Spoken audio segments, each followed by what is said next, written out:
Olá a todo mundo! Nesse vídeo eu vou falar sobre a metáfora, o que é uma metáfora, como identificá-la, etc. É uma introdução. Serão 2 vídeos que nos ajudarão a entender e a criar metáforas para os nossos trabalhos artísticos. Mas antes que você se esqueça de fazer, eu queria lhe pedir para se inscrever no nosso canal agora.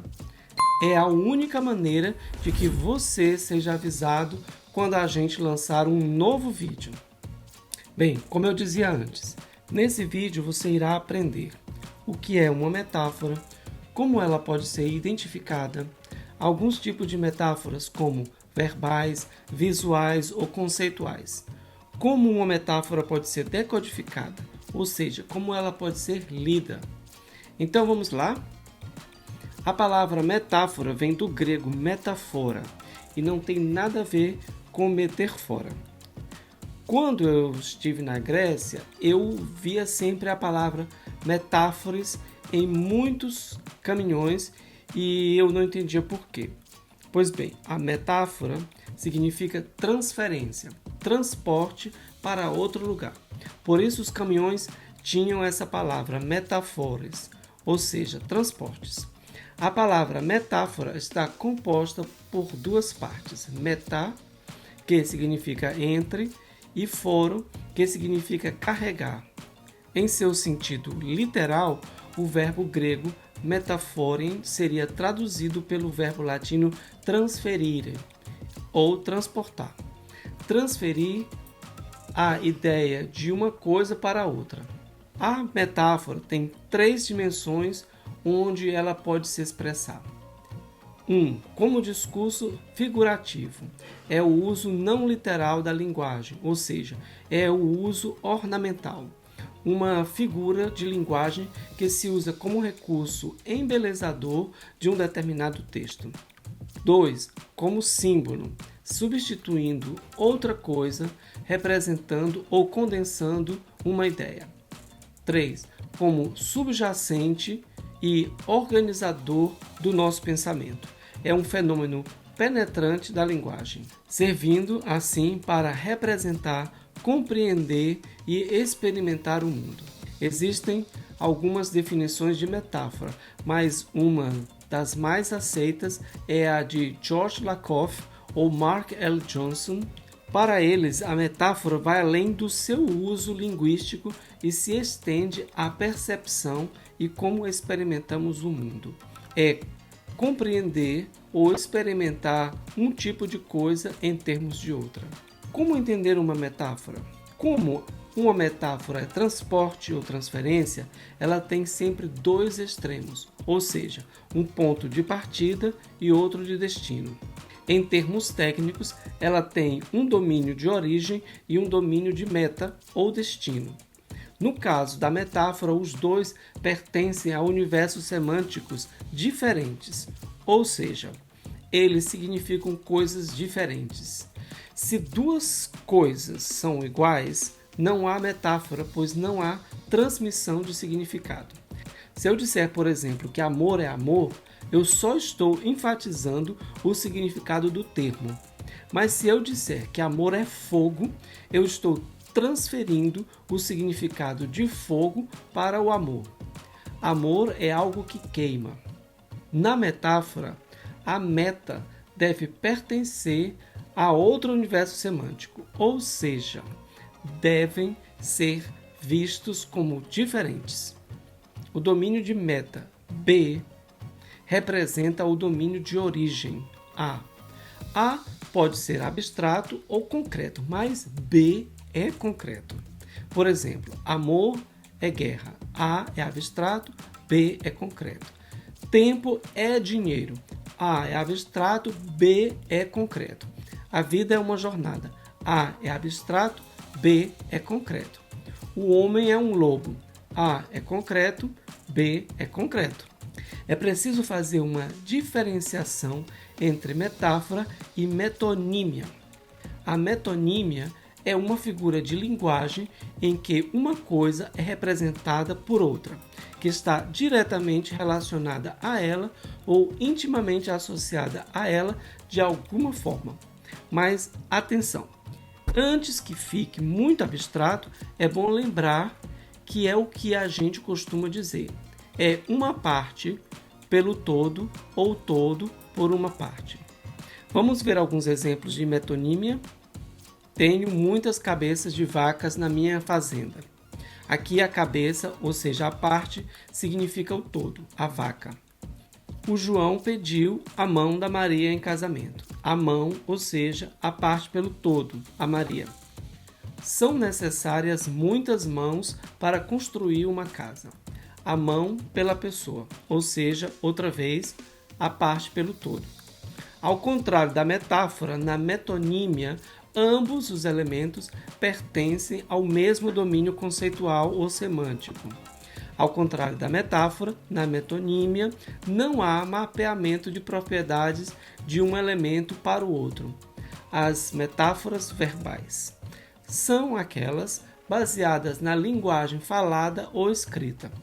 Isso não quer dizer que elas não podem ser visuais, ao contrário, mas devem sempre estar baseadas em algo dito ou escrito. Por exemplo, no filme Greve de Sergei Eisenstein, há uma sequência onde o delegado de polícia derrama um tubo de tinta sobre o mapa da cidade, representando um derramamento de sangue pelas ruas. Vejamos como funciona a metáfora verbal. O domínio A é as ruas da cidade no mapa. O domínio B é a tinta derramada. A metáfora seria: as ruas sangram. Dito de outra forma, a tinta derramada significaria rios de sangue, B. E o mapa seriam as ruas. As ruas sangram. Fosseville, em 1996, criou 3 perguntinhas para identificar uma metáfora pictória ou visual. Identificação da metáfora. Quais são os 2 elementos da metáfora e como conhecemos? Qual é o alvo e qual é a fonte e como conhecemos? Interpretação da metáfora. Quais são os recursos mapeados da origem para o destino e como decidimos sobre esses recursos? Vejamos agora as metáforas pictórias ou visuais e as multimodais.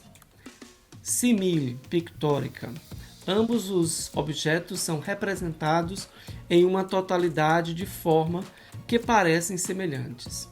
B é como A. As raízes eram como veias inchadas. Os olhos eram como globos. Os galhos secos eram como mãos que se estiravam. Metáfora híbrida. Os 2 objetos são fisicamente fundidos numa única gestalt. Aqui os 2 domínios são a casquinha do sorvete e o sorvete. O sorvete lembra por sua cor e forma o planeta Terra e está se derretendo. A metáfora híbrida seria: o planeta é como um sorvete que está se derretendo. Metáfora conceitual. Falta um dos objetos e é recuperado pelo contexto visual. Esse exemplo é muito curioso e muito bem bolado. É um anúncio de uma marca de tinta, Sikkens. Nele vemos um homem olhando uma parede em um museu de arte. Ao seu lado há um quadro antigo, possivelmente de muito valor, mas ele não está interessado nesse quadro. Parece que para ele a pintura da parede é mais interessante. O domínio A é o quadro que representa a arte e o B supostamente está ausente. A metáfora conceitual seria: Sikkens é arte. Entendemos que estamos falando de tinta porque vemos o nome dela e o rolo de tinta ao lado. Essas informações servem de âncora para o significado. Sem elas, a metáfora pode levantar outros entendimentos. No outro exemplo, vemos as ruas de Amsterdã. Sabemos que é Amsterdã principalmente porque o nome do produto aparece ligado ao nome dessa cidade.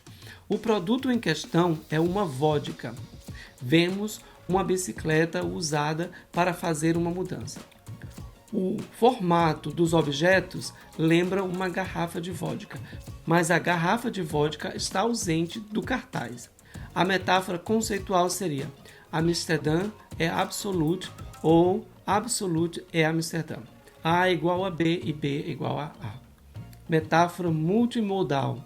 Nessas metáforas, as características alvo e fonte são representadas ou sugeridas por pelo menos dois sistemas ou modos de signos diferentes. Por exemplo, imagens, textos, sons não verbais ou música. André Bazin sugeriu que no final do filme de Fellini, Il Bidone, no Brasil, A Trapaça, há uma metáfora conceitual e multimodal. A Trapaça é a história de um bandido velho e cansado que decide se tornar um homem melhor e começar de novo. Depois da sua última fraude, ele tenta enganar seus cúmplices em uma grande quantia de dinheiro. Eles descobrem seu plano e o agridem, deixando-o inconsciente na encosta de uma montanha.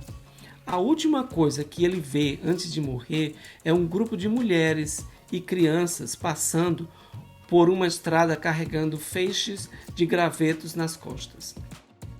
Para André Bazin, essas mulheres eram como anjos que passavam. As camponesas seriam a meta, e os anjos seriam a fonte ou o domínio de origem. E a metáfora seria: mulheres são anjos. Exatamente antes da sua morte, o homem diz: esperem, eu estou indo com vocês. Ato seguido, ouve-se o som das folhas secas e o vento que as move. Mas o que se argumenta sobre essa metáfora ser multimodal é o fato de que no momento em que o velhote morre, ouvimos o soprar de um vento. Esse vento é tido como a figura invisível do poder de Deus. Em algumas passagens da Bíblia, ele é representado como um vento. Gênesis 8.1. Nela há 3 modalidades funcionando para dar significado à cena: a imagem, o som verbal, o som não verbal do vento. Algumas possibilidades de metáforas seriam: mulheres são anjos, a vida é um caminho, o divino está acima, os anjos, as mulheres, anunciam a chegada de Deus. Os arrependidos se encontram com Deus. Como vimos, a metáfora não se emprega somente ao mundo da linguagem escrita ou falada, mas também ao das imagens e dos sons e da combinação entre diversas modalidades. No próximo vídeo, iremos aprender sobre as metáforas primárias, um tipo de metáfora que independe do idioma ou da cultura das pessoas. São universais e são super importantes para qualquer tipo de obra escrita ou audiovisual. Vocês irão adorar. Agora, se você ainda não se inscreveu no nosso canal, faça agora para não perder esse e outros vídeos super maneiros. Obrigado e até breve. Tchau!